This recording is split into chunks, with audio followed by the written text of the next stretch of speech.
بینەرانی بەڕێز و کاتتان باش. زارا محەممەدی مامۆستایەکی کورد لە کوردستانی ئێرانە کە خۆبەخشانە ئەرچی فێرکردنی زمانی کوردی واستۆ گرتووە کە کۆماری ئیسلامی 10 ساڵ بەندی بەسەر زارا محەممەدیدا سەپاندووە. زارا محەممەدی لە ڤیددیۆیەکدا کە نیزەکەی کاتژمێرێک دەبێت باسی ئەوە دەکات کە ئەو تاوانانەی کە کۆماری ئیسلامی بەسەریدا سەپاندووە چییە؟ لە پێشدا دەچین بە بزانین زارا لە قسەکانیدا سەبارەت بەم تاوانانێک کە بەسەریدا سەپێنراوە چن. زارا محەممەدی ئەمانە تاوانەکەیە: کۆڕگرتنە زوانە دایکی، شکلات بڵاوکردنە لە ناو شەقاما بۆ ڕۆژی جەهانی زوانە دایکی، یارمەتی گەیاندن بە لوڕستان لافاو لێدراوانی لوڕستان، هەروەک ئاگادار هەن، ئاگاداری چالاکیەکانی ئەنجومەن هەن، هەر بە پاڵپشتی ئێوەی خۆشەویستەوە بوو خەڵکی بەڕێز و نیشتمان پەروەر و دڵسۆز و خەمخۆر بوو کە ئێمە توانیمان یارمەتی گەلێک کۆ بکەینەوە و بگەینە دەست ئەو خەڵکەی کە لافاو لێدرابوون و لە دۆخێکی خراپا بوون. ئەمە ئەرکی مرۆڤانەی هەر تاکێکە. ئیسە چ بگەیت بەوەی کە ئەنجومەنێک بیت و ئەرکێکت بێ لەسەر شانەوە لە ناو کۆمەڵگا. ئەمە نابێتە تاوان. ئەگەر ئەوانە تاوان بن، ڕاستیەکەی ئەمانە تاوانێکی پیرۆزن. ئەمە بەشێک لە وتەکانی زارا بوو. بۆ تاوتۆکردنی ئەم باسا سێ میوانمان لەگەڵا: دکتور جعفەری شێخولئیسلامی، زمانناس و مامۆستای زانکۆ لە زانکۆی کارڵتن لە کانەدا، هەروەها ژیلا مستەزیری، ئەندامی بەڕێوەبەری ڕێکخراوی هەنگاو و هەروەها خوشکی زارا محەممەدی کانی خانمان لەگەڵە. کانی خانم بە لە بەڕێستان دەست پێ بکەم. ئێوە هەڵوێستان چییە سەبارەت بەم بڕیارەی کە کۆماری ئیسلامی بەسەر خوشکەکەتیدا سەپاندووە؟ نەزەری بنەماڵی ئێوە چییە؟ ئەم حکومەکە بەسەر زاراتە سەپاوە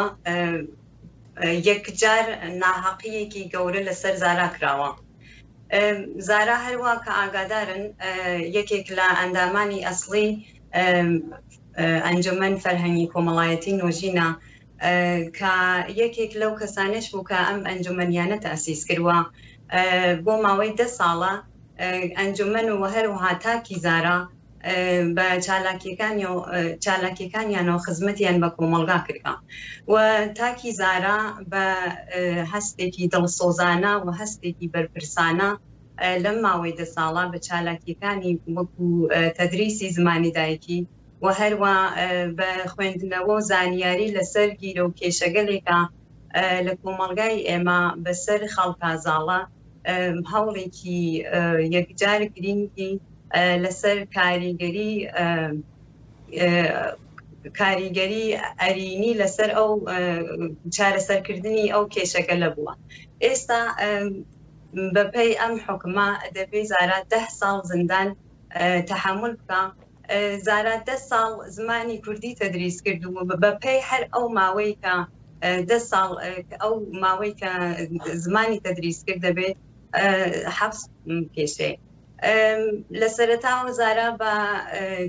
ئەندامیەتی لەگەڵ حیزبەکانی دموکرات و کۆمەڵە تاوانبارکرا.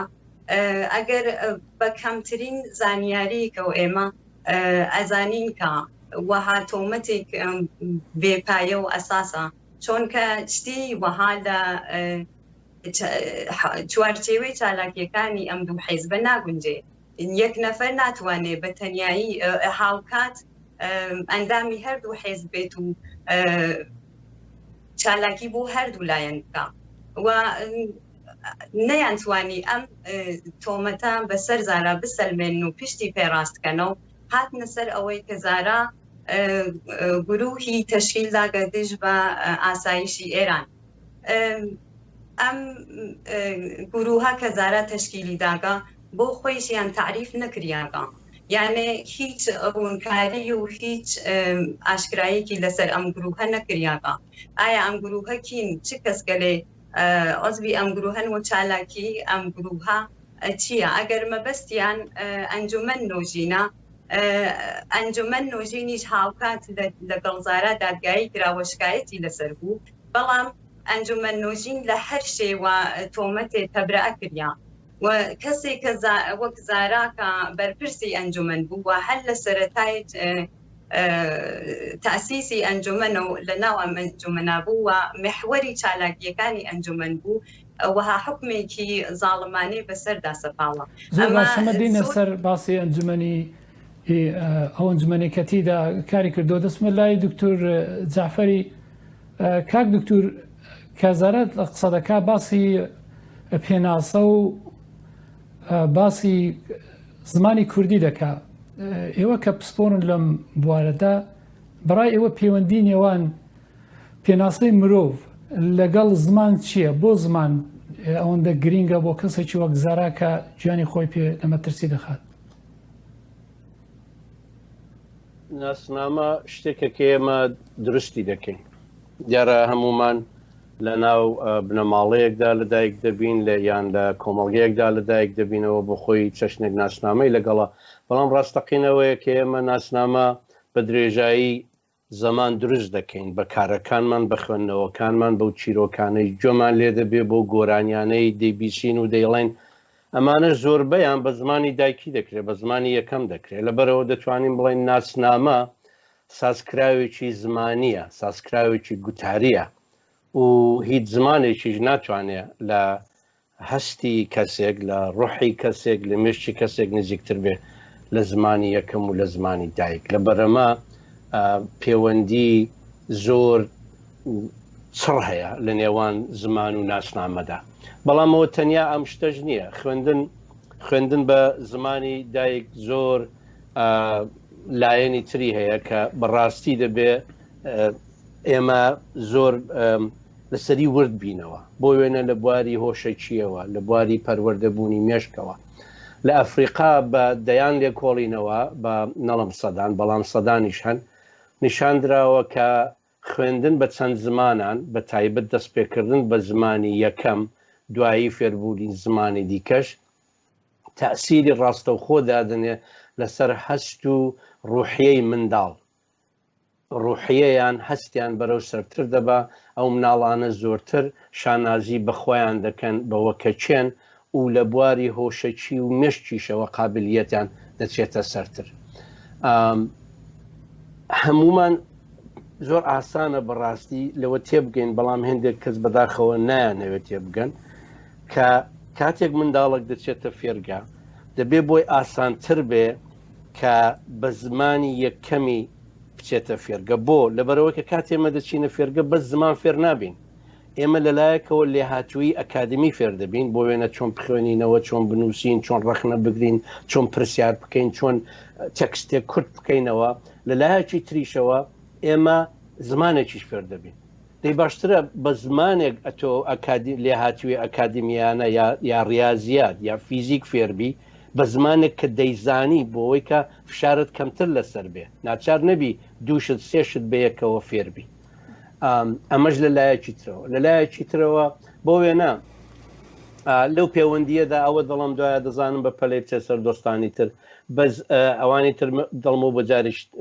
بۆ دەرفەتێکی تر بەس ئەوەندە زیاد بکەم. هەندێک کەس خراپ لە خوێندن بە زمانی دایک یا خوێندنی زمانی دایک تێدەگەن وا لە قاویانداوە وایان بڵاو کردوێتەوە کە ئەگەر زمانی دایک بخوێنی زمانی گشتی وڵاتێک بە پشتگوێ بدرێ. بە هیچ جۆرەمە نییە. خەڵکی کورد خەڵکانی تر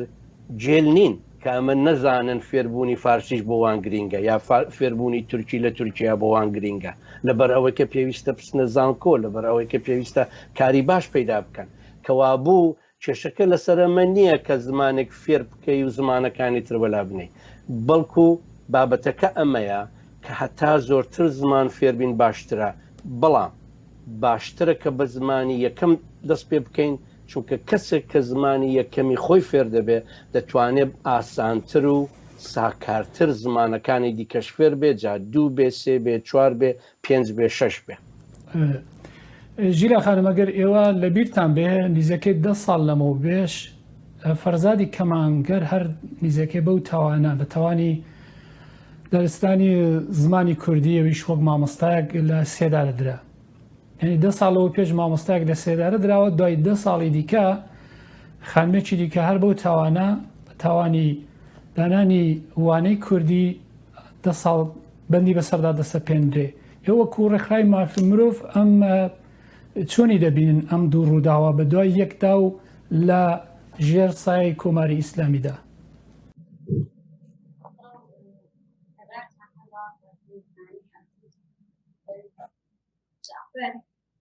کاکسلا بەڕوای ئێمە وەکو ڕێکخراوێکی مافی مرۆڤی بە هەموو خەڵکی کوردستانیش هەموو ئەم دۆسیانە دۆسیهایەکی ئەمنیەتیەوە زمانی دایکی بیانوویەکە بۆ سەرکوتی زیاتری خەڵک ڕێک ئەگەر وردبینەوە لە دۆسیەی بەڕێز فەرزادی کەمانگەر دەقیقەن هاوشێوەی دۆسیەی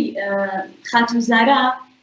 تۆمەتی ئەمنیەتی درا بووە پاڵ ئەندامەتی لە حیزبە کوردستانیەکانی دژبەری حکوومەتی ئێران درا بووە پاڵ لە حاڵێکە ڕێک وەکو پەروەندەی خاتوزارە بە هیچ شێوەیەک بە هیچ بەڵگەیەک نیانتوانی بوو ئەمە بسەرمێنن کە بەڕێزیان ئەندامی حیزبێکە کارێکی خلافی قانونی ئێرانی ئەنجام داوە لە حاڵێکدا بەداخەوە ئەنجامی دۆستەکەی لە حاڵێکدا کە پەروەندەکەی سپی بووە خودی فەرزادی کەمانگەر بارها ئەمەی ڕاگەاند بوو بە وەکیلەکانی بە هاوبەندەکانی کە پەروەندەکەی سپیەوە حکوومەتی ئێران دەستگای دادوەری ئێران ناتوانێت هیچ بەڵگەیەکی سەلمێنەری هەبێ بۆ ئەوەی کە ئەو حکومە ناڕەوایە بەسەریا بسەپێنن بەداخەوە دوای 10 ساڵیش ئەبینین کە هەروەتر خاتوزارە بە پەروەندەیەکی کامەڵان سپی بە حکومێکە بە تاوانێکە خۆی بە هیچ شێوە قبوڵی ناکا تۆمەتگەلێک خراوەتە کەپاڵی کە بە بڕوای ئێمە تۆمەتێکی سیاسی ئەمنیەتیە لە حاڵێکدا کە خاتوزارە لە چوارچێوەی یاسای ئێران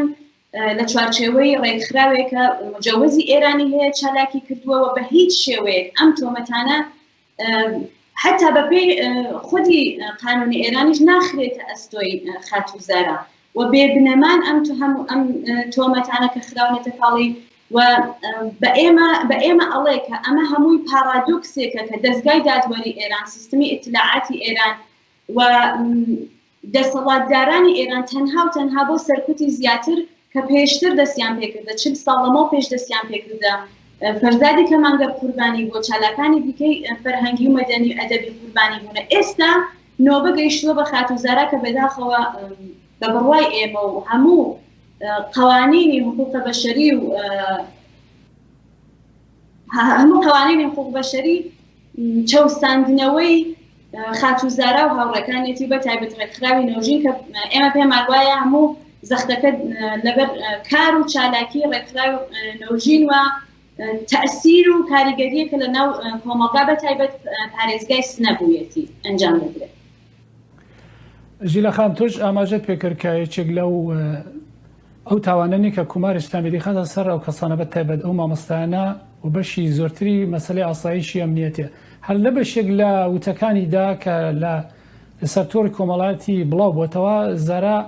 وەڵامی ئەوە دەداتەوە کە کۆماری ئیسلامی تاوانی دەخاتە سەر کە سەر بە لایەنێ گروپێکی سیاسی بوو لە پێشدا چاو لەوی دەکەین دوا دەگەڕێنەوە.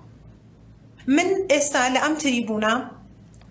و لە هەر کوێنێکی شابێ لە بازوویەکان ئەتڵاعاتی و سپایشمە هەر وتگمە ئیسەیش دوارایژم پاڵپشتی ئێمە خەڵک بووگە پاڵپشتی ئێمە ورەی خۆمان بووە پاڵپشتی ئێمە باسێ باوەڕبوون بەوەی کە زوانە دایکی مافێ تەک بە تەکی هەر کەسێکە هەر تاکێکە کە لە دایکەوێت و ئەبێ بە زوانی دایکی خۆی بخوێنێتەوە بنووسێ ئەمە گەورەترین پاڵپشتیە بیریە ئێمە بووگە هیچ لایەنێ هیچ ئۆرگانێ هیچ تاکێک و هیچ لایەنێک وەک ڕێکخراوەی پشتیوانی ئەنجومەنە نەوژین نەبووگە ئەمە بەڕاحەتی ئەمە توانین بیسەلمێنین و هەر لایەنێ و هەر ئۆرگانێکیش کە ئەیانەوێ بیسەپێنە من سەلمانە کە ئێمە گوایە بۆ لایەنێک کارمان کردگە یا هەر بە هەر شێوازێگەرێک یان هەستکارەکانمان بوون بۆ بوارگەلێتر بەڵگەمان لیان گەرەکەم. کانی خانم تۆ پێشتر ئاماژەت بە ئەنجومەنی نەوژین کرد پرسیار لێرەدا ئەوەیە ئەنجومەنی نەوژین پێک هات بوو کە زارەخانم چۆت بۆتە ئەندام یان ئەوەی کە خۆی لە بەڕێوبەرانی پێک هێنەری ئەنجومەنی نوێژینە ئەگە بڕێک باسی ئەو ڕابردووی ئەنجومەنی نوێژین بکەیت. زارا خۆی یەکێک لە ئەو ئەندامانە بوو کە ئەنجومەنی نوێژینیان تاسیس کرد و لە سەرەتاوە لە تەدریسی زمانی دایکی و دەستی پێکرد بەڵام هەتا ئێمڕۆ کە چالاکیەکانیان بەربڵاوتر بۆتەوە و ئیسا نەفقەت لە شارگەلێ وەک سەقز و کامیاران و دەیگولان و بانا و هەروەها گوندەکانی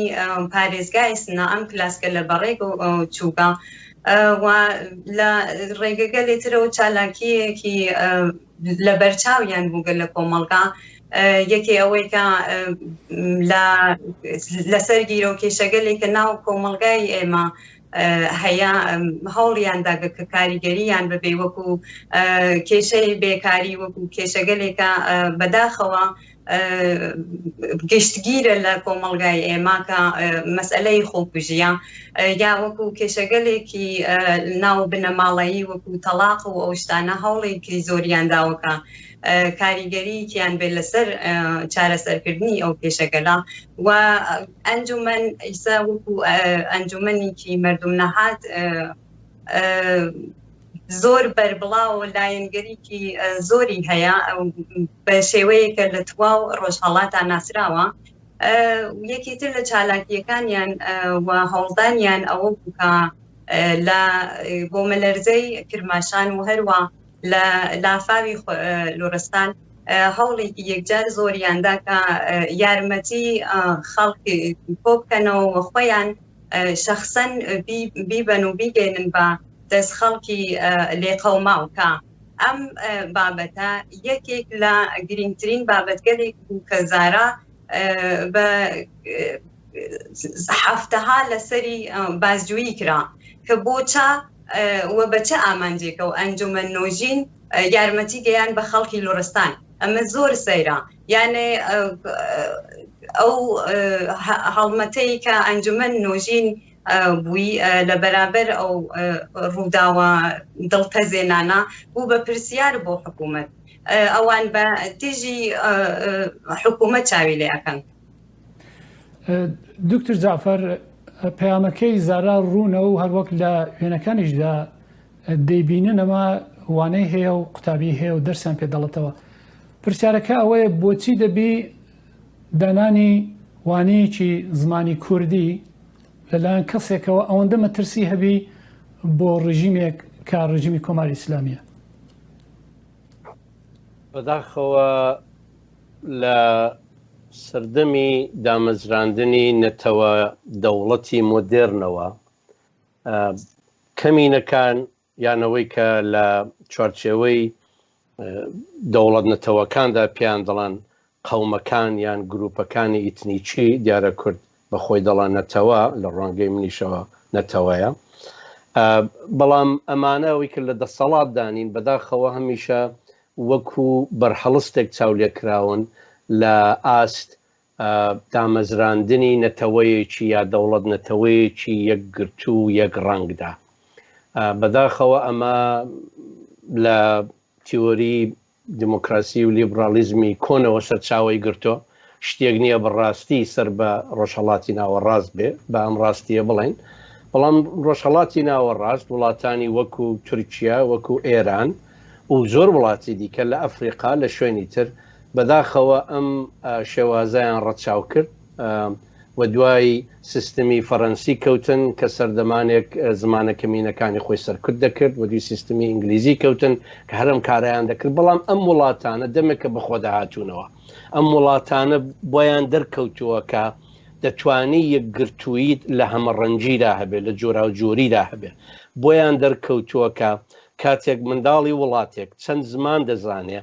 نەتەنیا لە بواری هۆشەکیەوە بۆی باشە نەتەنیا لە بواری ناسنامەوە بۆی باشە نەتەنیا لە بواری ئێکۆنۆمی و پێشکەوتی ئابووری وڵاتەکەەوە باشە بەڵکو تەنانەت بۆ تەبایی وڵاتەکەش باشترە لێرە بۆ وێنە قسێک بژێڕمەوە لە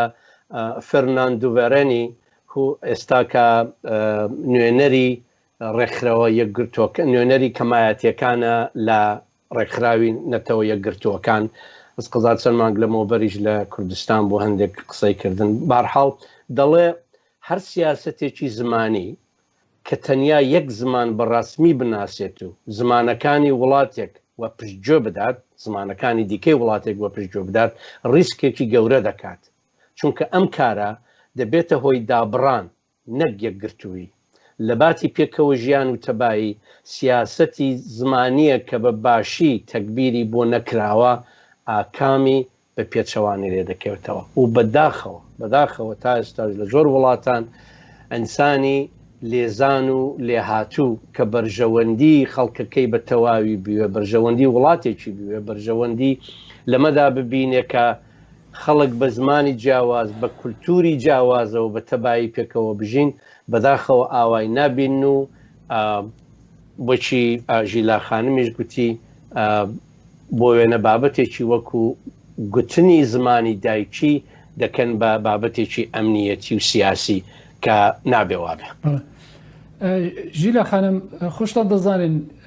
زارا هەم مامۆستا بۆ هەمەوەی کە وەکو کانی خانم ئاماژەی پێکرد لە سەردەمی یارمەتی گەیاندن بەو کەسانێک کە سێڵاو لێدراوەکان یا بوومە لەرزە لێدراوەکان کە هاتوو یارمەتی پێکردوونە یعنی وەکو ڕێکخراوێکی مەدەنیش کاری کردو ئێوە لە ڕۆنگەی مافی مرۆڤەوە کاری زارای چۆن دەنەخشێنن؟ ئەگەر ئیجازەم بدە من حەز دەکەم تیتروار ئیشارەیەک بکەم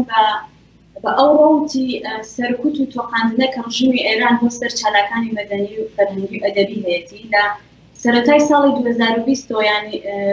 کەمتر لە 7 مانگە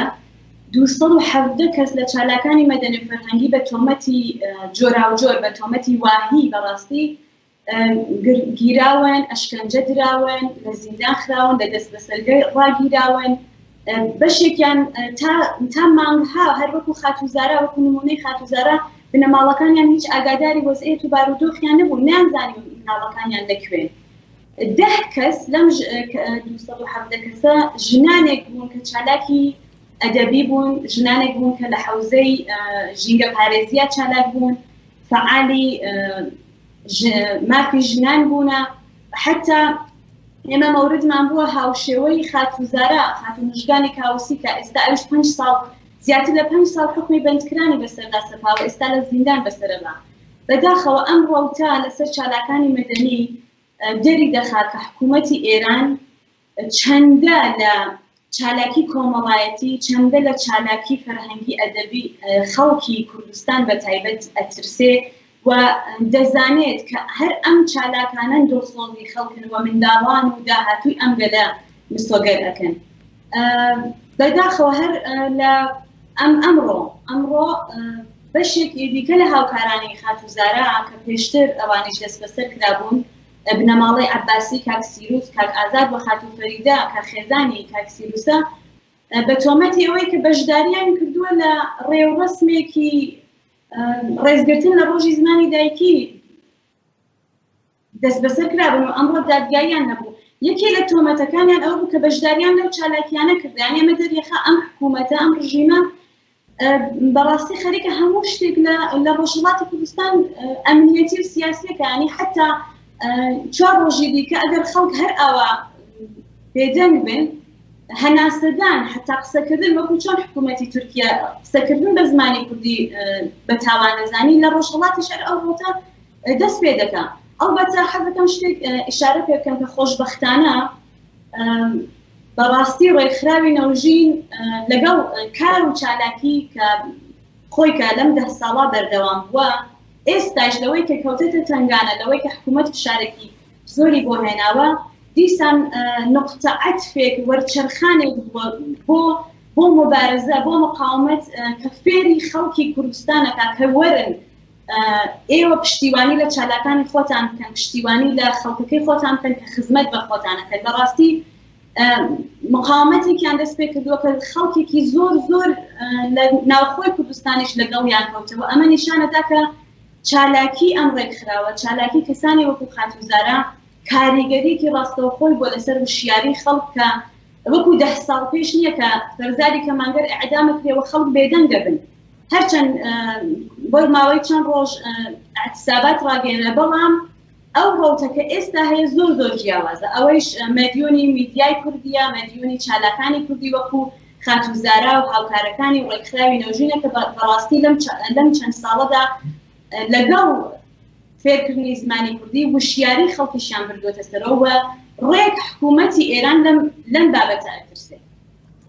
کانی خانم ژیلا خاتونیش ئاماژەی پێدا خەڵکێکی زۆر لەسەر تۆڕە کۆمەڵاتیەکان پشتیوانیان لە زارایە کردو و بەدژی ئەو بڕیارەنەکە کۆماری ئیسلامی بەستەریدا سەپاندو. ئێستا دۆخی بنەماڵی ئێوە لە چ خۆناگێکدا ینی لە نێو بنەماڵی ئێوەدا ئێوە هەڵوێستان چییە بە تایبەت کە لە نێو خۆی ئێرانەدا؟ وڵا ڕاستیەکەی ئەوەیە ئەم حکومە ئەوەندە ناڕەوایە کە ئێمە هەمومان بەڕاستی شکوکین و ناتوانین لە بەرابەر ئەو حکومە زاڵمانە بێدەنگ بین و ئەو حکومە بۆ زارا قبولکەین. بۆ کەسێک بۆ معلمێکە 10 ساڵ لە ژیانی خۆی بە چالاکی و بە خزمەتکردن بە کۆمەڵگا خۆبەخشانە و دڵسۆزانە لە ڕێگەی چالاکی و لە ڕێگەی تەدریسی زمانە و هەوڵێکی زۆریدا وەها حکمێک گونجاو نییە. بۆیە ئێمە لە بەرەبەر ئەم حکومە دژ بە ئەم حکومە ئەوێسین و هەرتا ئەم حکومە هەڵنەوەشێتە و بێدەنگ نابین. هەروواکە خۆیشتان ئشارەتان پێکرد و ژیلا خانمیش ئشارەی پێکرد زۆر زۆر بە خۆشحاڵیەوە خەڵکیی زۆر پشتیوانی زاران و پاڵپشتی لە زاراکەن. ئەوە بەڕاستی جێگەی ڕێز و پێزانینەوە هەروە جێگەی شانازیە بۆ ئێمە وەکو بنەماڵی زارا و هەروەها بۆ زارا خۆیشی نیشان ئەدات کە هەوڵدانی 10 ساڵەی زارا بەڕاستی جێگەی خۆی پیا کردووە ناو خەڵکاوە بە زەحمەتەکانێک کە زارا کێشاگێ بوو ئەو کۆمەڵگا جواب گرگەوە بە هەدەرا نەچووکە. دکتۆر جعفەر ئەگەر چاو لە مەسەلەکە بکەین لەوەی کە ئێستا هاتۆتە پێشێ حکوومەتێک کە زیاتر لە 40 ساڵە لە سەرکارە لە بەرامبەر خانمێکدا ڕاوەستاوە ینی دوو بەرەنە لە بەرامبەر یەکتا کە حکوومەتێک گرفتی هەیە لەگەڵ کەسێک کە هەویستێتی زمانی زگمانکی خۆی بە قوتابیان بڵێتەوە. ئایا تۆ پێ وایە لەو ڕێگەیەوە ئەو ڕێگەی کە زارا گرتوێتە بەردەتوانێت هەمووی کە وەک پێناسێک خۆی بە خەڵک بناسیێنێ و هەمووی کە هاندەرێک بێ بۆی کە خەڵک زمانی کوردی فێر بن ڕێگایکی باشەوە؟ تا ئێستا وشی باس کرا فشار هەبووە، فشاری زۆر خراپ هەبووە لەسەر هەموو کەسانێک کە ویستویانە بە جۆرێک لە جۆرەکان خزمەت بکەم بە زمانی کوردی بە کولتوری کوردی با باسی لایەنی سیاسی هەر نەکەین. بەڵام بەداخەوە فشار هەبووە و مەیدان پێ نەدراوە، هەرچەند لە قانونی ئەساسی ئێراندا دەڵێ کە کەمینەکان بۆیان هەیە ناڵت دەبێ، چونکە لەوێدا نەیانویستۆ حکوومەت نەیویستۆ هیچ بە پرسیایەتیەک واستۆ بگرێ، بەڵکو دەڵە بۆیان هەیە کە زمانی خۆ ئەدەبیاتی خۆیان بڵێن و زمانەکان لە میدیادا کەلک وەربگرن. بەڵام بەداخەوە دیارە ئەمەش ئێستا ئەگەر ئەمە هەموو مەوزوعەکە بێ لێرەش بربەستی تەنانەت کوتنەوەی زمانی کوردی بە منداڵانیشن. بەڵام سەرەڕای هەموو ئەوەش سەرەڕای ئەم فشارانە و بربەستانش کە هاتوونە پێشە و مامۆستایانە و چالاکانە ئەمە هەر درێژەی هەبووە. یعنی ئێستا دەتوانین بڵین لەو 40 ساڵەدا ڕێکخراوەیەک دروست بووە، پێیان داخراوە یەکی تر سەری هەڵداوە. ئێستاوە باس کرا شەپۆلێکی زۆر بەهێزی پشتیوانی لە زاراخانم دەستی پێکردووە. هەموو ئەمانە نیشانەی ئەوەن کە ئەم خەڵکە بەڕاستی زمانی خۆی خۆش دەوێت. دیارە زۆر کەس جاروبار دەبیسین دەڵێن هەندێک خەڵکەن ئیتر بە کوردی قسە ناکەن، هەندێک خەڵکەن حەز دەکەن منداڵەکەیان فارسی فێر بێ، لە کرماشان لە سنە لە مەهاباد لەکوێ. ئەمانە هەن، ئەمانە لە هەموو وڵاتیەکەن، بەڵام بەگشتی ئەوەی کە بەڕاستی بۆ من جێگای خۆشحاڵەیە ئەمەیە کە دەبینم کوردستان، ڕۆژهەڵاتی کوردستان کە ئێستا باسی وێ دەکەین زۆر بە گەرم و گوڕی پشتیوانی لە زاراخانم دەکا، لە زمانەکەی دەکا و لە ڕێز دەگرێت لە هەموو ئەو هەوڵانەی کە زاراکان داویانە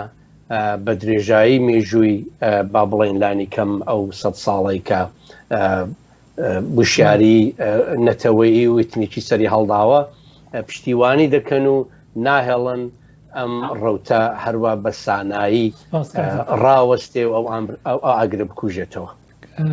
دکتور جعفەری شێخولئیسلامی مامۆستا و زمانناس لە زانکۆی کارڵتنی کانەدا و هەروەها کانی خوشکی زارا محەممەدی و ژیلا مستەعجێری ئەندامی بەڕێوەبەری ڕێکخراوی هەنگاو گەلێکتان سپاس دەکەین بۆ بەشداریتان لەو بابەتەدا.